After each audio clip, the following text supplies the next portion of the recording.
Τζαβέντ Ασλάμ λέγομαι, είμαι πρόεδρος Πακιστανικής Κοινότητα Ελλάδος η Ενότητα. Είμαι πρόεδρος Ένωση Μεταναστών Εργατών εδώ στην Ελλάδα και μέλος ΣΕΜ σε Δήμο Αθήνας.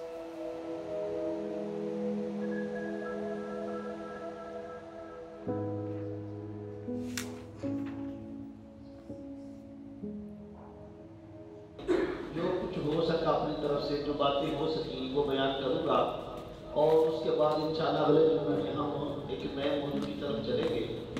अल्लाह के की बात वल-असर इन्नल इंसान। Εγώ πιστεύω έπρεπε να πιστεύουμε κάπου. Αν κάποιος δεν πιστεύει τίποτα, πάλι πιστεύει ανθρώπια. Πάλι έπρεπε να πιστεύει αλήθεια. Πάλι έπρεπε να πιστεύει πως που μένω έπρεπε να είμαι σωστό και εντάξει. Τι σας λέει η θρησκεία? Να είσαι αληθινός, να μην κάνετε ενοχλητικά πράγματα σε άλλους, να μην κλέβετε, να μην κάνετε άσχημα πράγματα. Αυτό είναι θρησκεία, γι' αυτό το λόγο πιστεύω βαθύτατα.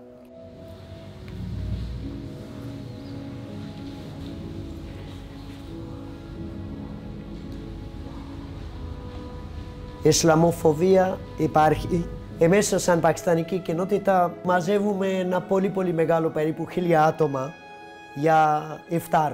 Λέμε τους Έλληνες, λέμε τους πολιτικούς, λέμε καθηγητές, ό,τι έχουμε επαφές. Λέμε έλατε όλοι να φάμε μαζί, γιατί όταν τελειώνει Ραμαζάν. 1000 ευχαριστώ σε Δήμο Ρέντι, Νίκαια, Δήμο Αθήνα, δηλαδή όπου ζητάμε μας παραχωρούν οι χώροι. Και μετά από αυτό όταν βλέπει ένας άνθρωπος που δεν ξέρει τα πράγματα ή μπορεί να είναι άλλη άκρη, κατηγορούν γιατί μαζεύτηκαν τόσο πολλοί μουσουλμάνοι, γιατί τρώνε, γιατί φάνε, γιατί κάνουνε. Για αυτό το λόγο αρκετές φορές δηλαδή και να μην θέλεις να πεις, ανοιχτά φαίνεται υπάρχει Ισλαμοφοβία και έντονη Ισλαμοφοβία.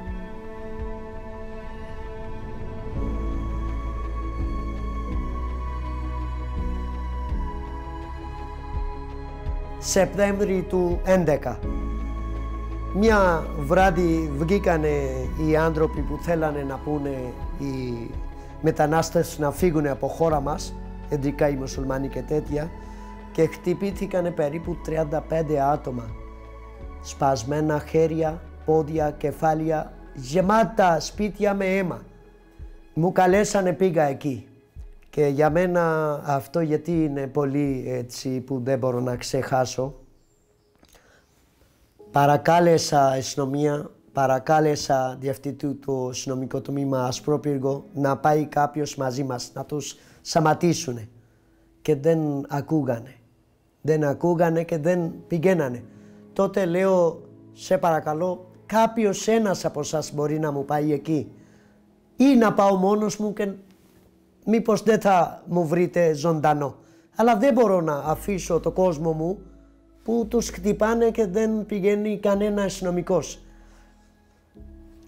Πήγαμε μαζί με ένα αυτοκίνητο της αστυνομίας, μου αφήσανε εκεί. Γύρω μου ήταν περίπου 100 άτομα που είχαν ρόπαλα, πολλά άσχημα πράγματα και έφυγε αστυνομικός. Αυτό ήταν αξέχαστο για μένα. Δηλαδή μου άφησε ανάμεσα σε αυτό το αίμα και έφυγε αυτός ο άνθρωπος.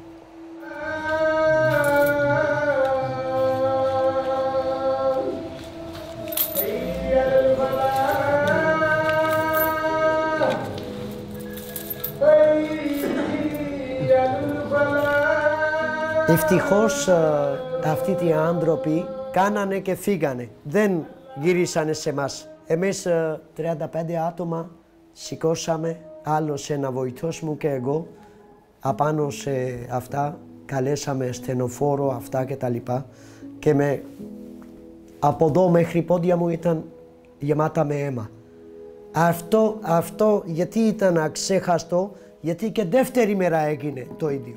Και ο αστυνομικός, η αστυνομία, ο διευθυντής μου υποσχέθηκε αύριο θα έχουμε, σήμερα δεν είχαμε δύναμη. Πάλι αύριο 37 άτομα χτυπήθηκαν. Αυτά ήταν κάποια αξέχαστα πράγματα που δεν μπορώ να ξεχάσω.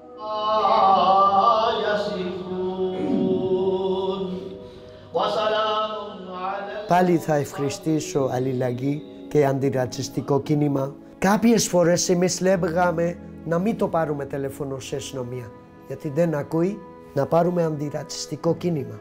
Και τότε από βουλευτές μέχρι ένα απλός εργάτης μας βοήθησε και στρατήθηκαμε.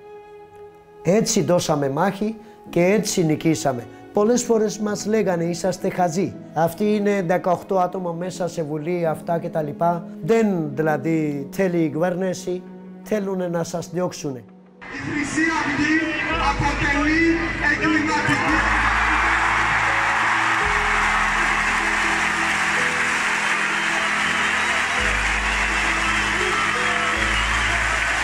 Αλλά δόξα τω Θεώ νικήσαμε και πάλι είπαμε σε όλο τον κόσμο, χαρά μου ήταν αυτή τη ιστορική μέρα, χαρά μου ήταν, όχι, υπάρχει δικαιοσύνη, υπάρχει κόσμο εδώ στην Ελλάδα που στηρίζει και δείχνει, ναι, είμαστε χωρίς δηλαδή ρατσισμό και χωρίς αυτά, θρησκείες και σύνορες, είμαστε εργάτες.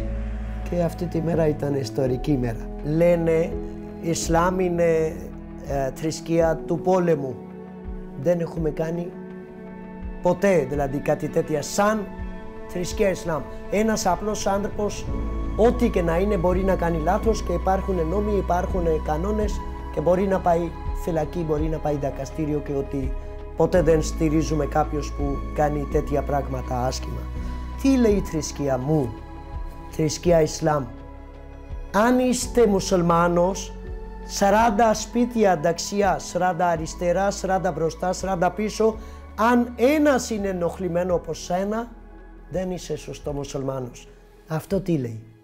Μία πλευρά που υπάρχει Ισλαμοφοβία, αλλά άλλη πλευρά είναι πιο ανοιχτό, αντιρατσιστικό, στήριξη. Γι' αυτό το λόγο υπάρχει και αλληλεγγύη.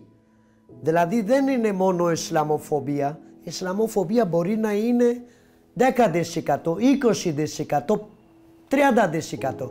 Αλλά πάλι 70% υπάρχει ανθρώπια, στήριξη, αλληλεγγύη. Γι' αυτό το λόγο δεν μας ενοχλεί. Υπάρχει, είμαστε όρθιοι με όλη την επικοινωνία και αυτά και τα λοιπά. Γι' αυτό το λόγο μία πλευρά είναι 30%, 20% και άλλη πλευρά είναι 70%.